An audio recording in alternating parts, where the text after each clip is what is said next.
Ladies and gentlemen and distinguished guests, please welcome His Excellency Yasir Othman Al-Rumayyan in conversation with Institute Chairman Michael Milken.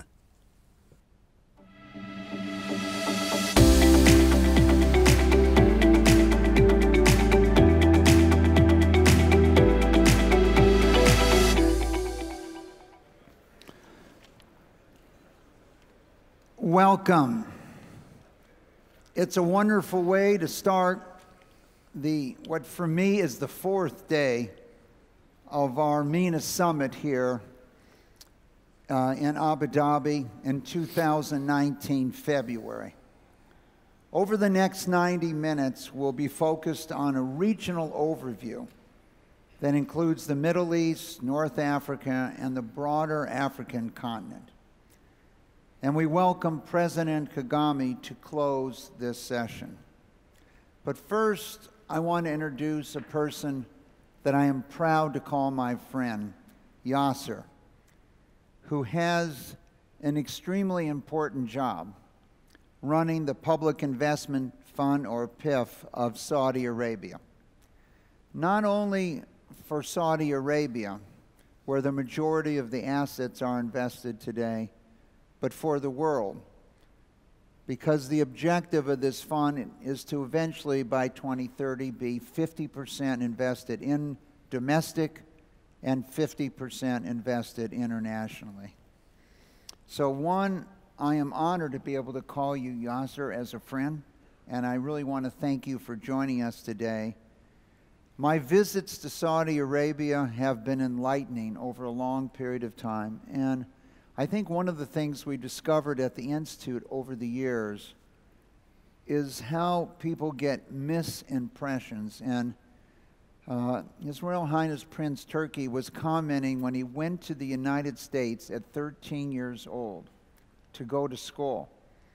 He expected to see cowboys and Indians because he had been watching them on television for so long that was his impression of the United States. And I think that misimpression of the United States that he had as a young man is similar to the misimpressions that people have of Saudi Arabia today, and we really encourage you to have an opportunity to visit and see with your own eyes. And I can think back just a couple years ago, Yasir, when I was having dinner and addressing and speaking to the Y Young Presidents organization, the YPO of Riyadh.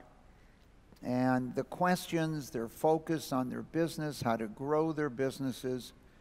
If I had closed my eyes, I could have been in New York or Chicago or Los Angeles or Austin, Texas.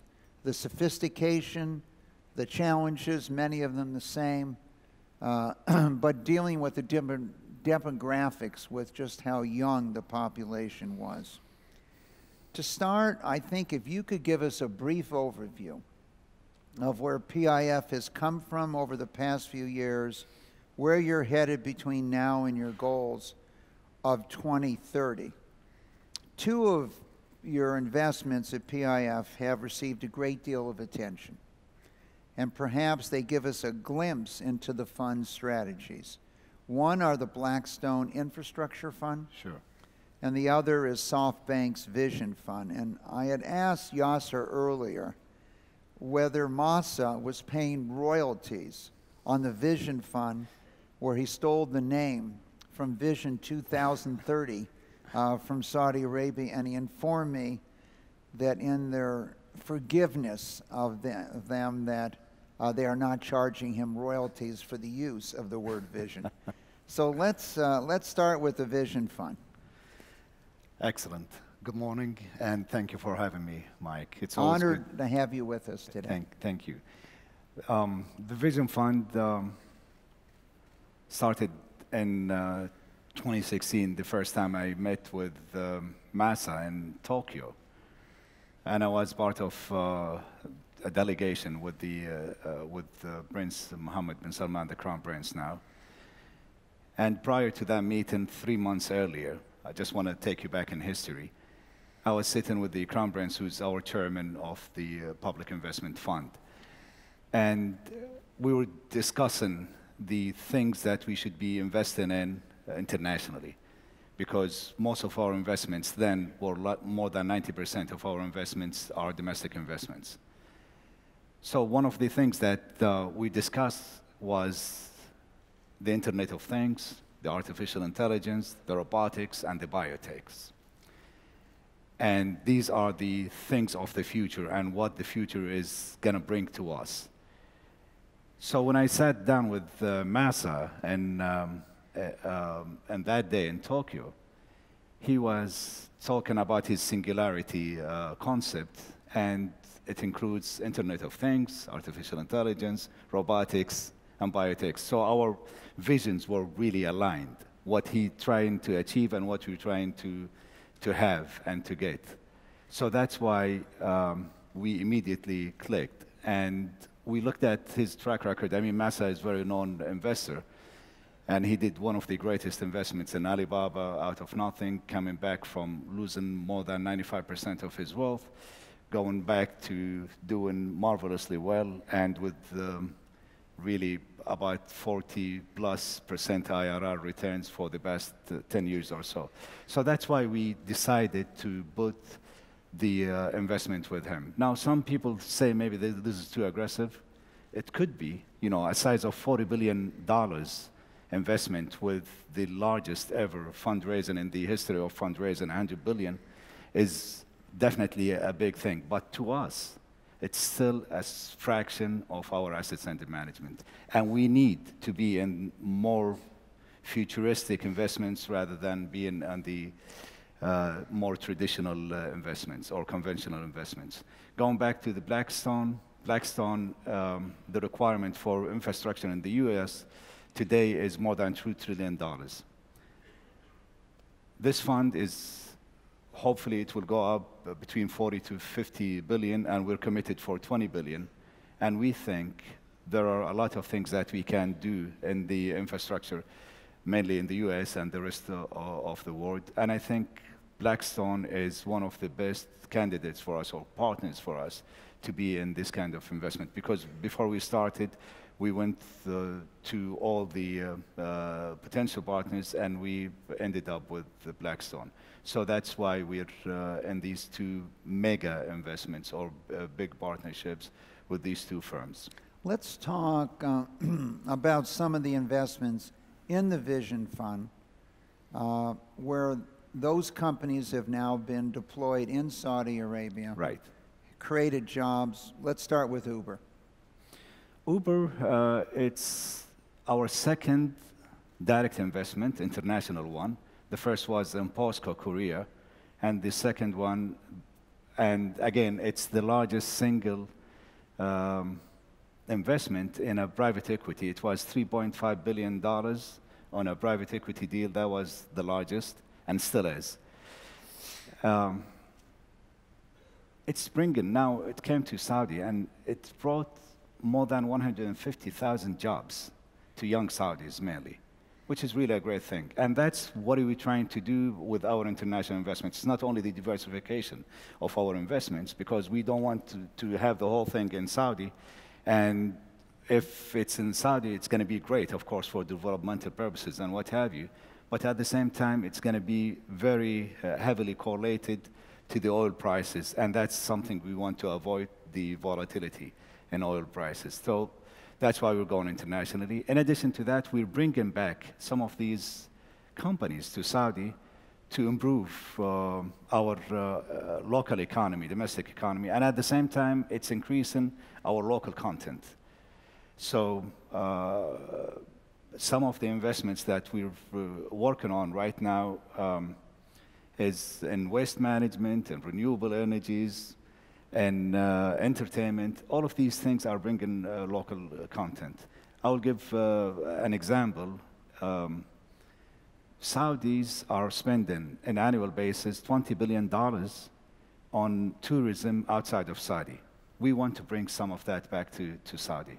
And that's how we're opening up all of these really nice resorts all over Saudi. And Saudi is a great country, a big country, and has different topography, different weather, different climates from north to south, east to west.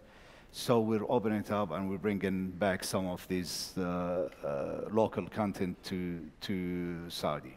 One of the issues in this part of the world, particularly in the Middle East, has been the issue of food security, importing food, Right. the issue of water, etc. And I know one of the investments of the Vision Fund was Plenty. Right. Discuss that and how you see that being developed in Saudi Arabia. Water is, of course, a scarcity in Saudi. Plenty is a great company, still starting, doing the vertical agriculture, and at the same time, they're using only 5%, not only of the land required to grow their agriculture, but at the same time, 5% of the irrigation, of the water, which is something we really need in Saudi. So we're working on bringing companies like Plenty in Saudi. We have other companies in agriculture like Al-Mara'i. Al-Mara'i is a public Saudi company, and we own about 20% of that company, trying to bring the food security to the country. In addition to that, one of our subsidiaries is SALIC, which is an agriculture fund that invests in food security and in agriculture in Saudi and all over the world. So that's what we're trying to do there. So before we talk about the myriad of money managers and others that are coming to talk to you about partnering, etc., let's talk about who works for PIF. So one of the things that's impressed me is the sophistication that you have at your team at the Public Investment Fund and the diversification. Tell us a little bit about how you've structured the employees and how you're going to grow them as the assets grow over time. In 2015, when I took over for the PIF, we were less than 40 people working there. Today, we are 450. By year end, we're going to be 700. And potentially in 2025, we're going to be between 1,500 to 2,000. And we have like 3 levels of hiring. We have the entry level. And entry level, we bring in young Saudis. We have a program called the GDB, Graduate Development Program. And currently, we're working the first program with UC Berkeley, trying to get the financial analysts and get them trained for about 6 months. And if they pass... That's one of the things that impressed me since I went to Berkeley, how you picked them to work on your financial analyst program. Thank you. So after the 6-month program, if they pass, they get the chance to work with us at the PIF. If they don't, we try to help them to go elsewhere. The second program that you're working on is for project managers, because most of our projects in Saudi requires project management capabilities and skills. So we're working now to qualify some of the universities to work with us, mainly from the US and Europe, to work with us in this kind of program. The second level, which is the, from senior associates to VPs, we're open and we're hiring people from all over, from Saudi, from the region, from the world. So we have people coming in from the US, from Europe, from Asia, from Africa, from everywhere. And then we have the senior level, the direct reportees to me. We have mainly Saudis, but at the same time, like the head of compliance is British, the head of risk is from South Africa, the head of treasury is French, so we're very well diversified. And at the same time, we have the general counsel is a young, 32 years old Saudi woman that you would like to keep her always on your side, not on the other side. Well, I've heard stories how talented she is. Yeah. And I think it gives people around the world a chance to feel how diversified. Now, at the moment, the employees have really been concentrated in Riyadh. And, when I think about Riyadh and you building one of the world's leading and greatest financial institutions in Riyadh, if I think about the United States, I would think about Charlotte, North Carolina. And one of the people that's been involved with us at the Institute, Tom Fink, who's the CEO of Barings, one of the world's largest money managers, is there, but Bank of America is headquartered there. The new merger between with Sun Banks and B&T is going to be headquartered in Charlotte. And so in order to build an environment in Charlotte rather than San Francisco or New York or Los Angeles, you've had to bring culture, opera, ballet, arts, etc. to hold that talent. How do you see Riyadh changing to attract people to stay with you of the highest caliber? One of the things that we're working on in the government of Saudi Arabia is, through the Vision Fund, is to improve the quality of living, quality of life, and not only Riyadh, but most of the cities or all of the cities of Saudi Arabia. So one of our targets is to bring at least 3 main cities in Saudi Arabia to the top 50 cities in the world. So we're opening up, we're having more entertainment, we're having better infrastructure, we're having more like theater, museums. We're working on different fronts there in Riyadh. The last offsite that we had in PIF, the last 2 offsites were in the UK. This time around, we went to Al Ula, which is an amazing place, one of the best destinations and one of the best offsites that we had, and that was in Saudi Arabia. So the quality of living over there is improving. We have really good resorts. We're bringing new jobs to the region. And at the same time, we're having fun while doing it. And that's the great combination. But having said that, PIF now is not going to be only in Riyadh. We're working on opening up in London and in the US, initially in New York and potentially in San Francisco and maybe any other cities that we feel we should be closer to our businesses over there. So we have with us today many of the world's leading sovereign wealth funds, insurance companies, pension funds, endowments, family offices, and also many of the world's leading money managers. So we know that a number of them have visited with you. What are you looking forward in a partner? Are there particular industries that you're looking for expertise? Or what are you looking for in a partner's capability? That's usually the best question that I usually get, and my answer is very, very short and sweet. Double-digit IRR. That's what I'm looking for. So I have no prejudice against any region or geography or industry. The first thing what we look at is, of course, the commercial returns, if it's international, but at the same time, if we have like a strategic thing, like in sports, for instance, we don't mind to go lower in the IRRs as long as we're bringing something back to the country. And why do we need great returns? And domestically or internationally, for 2 reasons. The first thing, of course, is the profitability and the commercial aspect. And the second thing is the sustainability of the thing. Because especially if it's for developmental purposes in Saudi, the investment, if it doesn't make the right amount of returns, it's not going to be sustainable. And this is the last thing we want to have. So we need it to be there by itself, an autonomous thing that can continue working.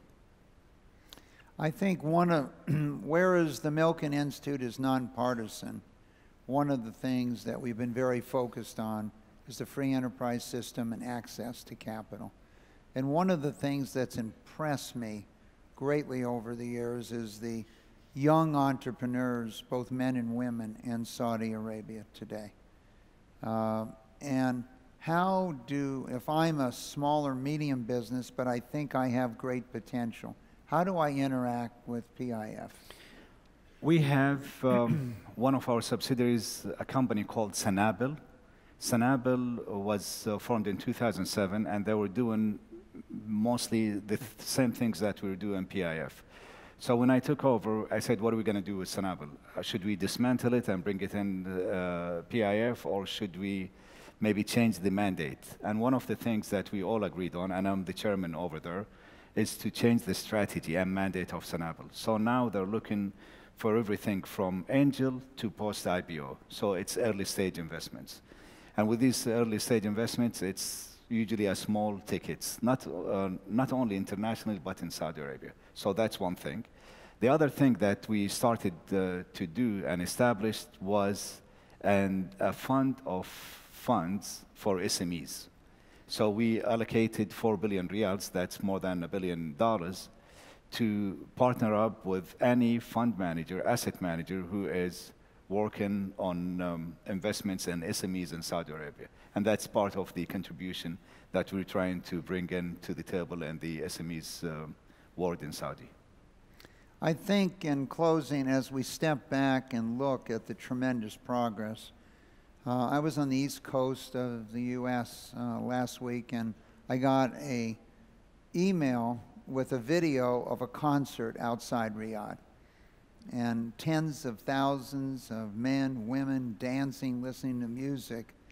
And I think people, you look at tangible things like women being able to jive today, etc., but there are dramatic changes that have occurred in Saudi Arabia, starting with this Vision 2030. And whether you're the largest in water desalination, or when we talk about your oil reserves, you know, when I think of Saudi Arabia, I think of the sun and the fact that the sun's going to be around hopefully for 4 billion more years, and that you're going to be maybe the world's leading solar panel manufacturer, not just installer, over the years.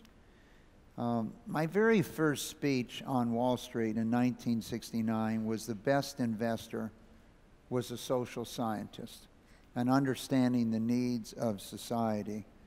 And with more than 70% of your population under 30, you've talked a little bit about Uber and creating jobs, but how do you see PIF dealing with this young, growing, entrepreneurial, and very socially media-connected society today? When you sit there and you talk briefly about, does it have a social benefit to the country? Of course, I mean, the 4 pools of investments that we have in Saudi out of the 6 is Saudi equity, and that represents 75% of our assets under management. The Giga projects, which something like Neom, Red Sea, and Gidea, which needs like at least a couple hours to talk about. And then we have the real estate and infrastructure. And finally, we have the sector development. Sector development is one of the things that we would like to have and achieve in Saudi Arabia. As I said, the entertainment company that we created, which bringing in like all kind of entertainment, like cinemas, theaters, the small theme parks. All of these are coming to Saudi. But let me finish with one more thing that you mentioned earlier, is the sun that we have and the oil that we have. Oil, we think, is very important to us, and we don't want to waste the oil only on transportation. That's why we're invested in EVs and electrical vehicles, and that's why we will be the largest investor in renewable energy and the PV and the solar panels. For 2 reasons: we have the sun and we have the sands. And the silica, the sands that we have, is 99% pure. The purity ratio of the silica or our sand in Saudi.